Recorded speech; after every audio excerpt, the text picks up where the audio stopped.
Yeşilyurt ilçesinin Porga grup yolu üzerindeyiz. Bu yolumuz üzerinde 5 tane mahallemiz bulunmakta.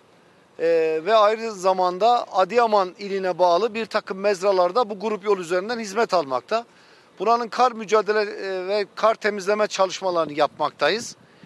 Burada ekibimiz günler önceden gerek makinaların bakımlarını gerek hazırlıklarını yaparak beklemekteydiler. Kar yağışının başlamasıyla da birlikte şu anda kar temizleme çalışmalarımız devam ediyor. Gördüğünüz üzere bir yandan kar yağıyor, tipisi var ve açtığımız yollar Bürcek geçidi dediğimiz yaklaşık 2000 metre rakımındaki geçitte yeniden kapanıyor.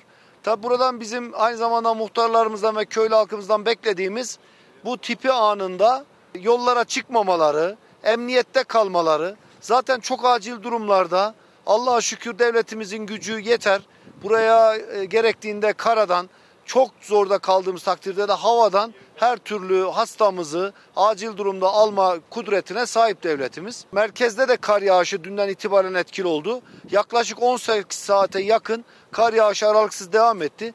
Bunun getirdiği olumsuz etkileri ortadan kaldırmak, vatandaşlarımızın hayatlarını kolaylaştırmak için ekiplerimiz 7/24 esasına göre konuşlandırıldıkları alanlarda çalıştılar ve sabah saatleri itibariyle de hiçbir kapalı merkezde mahallemiz bulunmamakta. Sokaklarda da ilçe belediyelerimizin çalışmaları devam etmekte. Aynı zamanda biz aylar öncesinden tuz stoklarımızı yaptık.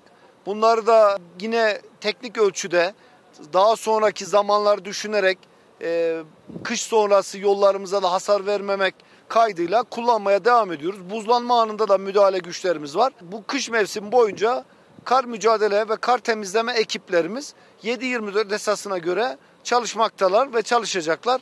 Halkımız müsterih olsun. Acil durumlarda Allah'a bin şükür her türlü ulaşabilecek, müdahale edebilecek durumdayız.